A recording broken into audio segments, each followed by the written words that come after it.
So ayan mga ka-viewers. So ito po mga ka-viewers ay gamit po yan sa mga technician na nagre-repair ng electric pan at saka washing. So ayan mga ka-viewers. So ito po mga ka-viewers ay malaki po itong tulong tulad ko mga ka-viewers na nagre-repair.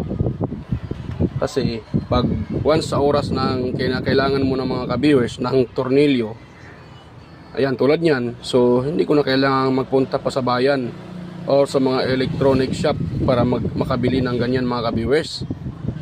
Yan, so tulad nito mga ka-viewers, ito po ay pivot pin ng electric pan. Yan, dami niyan mga ka-viewers.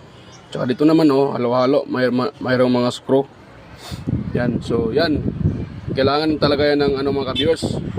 Lalo na pag technician ka ng electric pan tsaka washing. Yan. Yan, saludo ako sa mga technician ng electric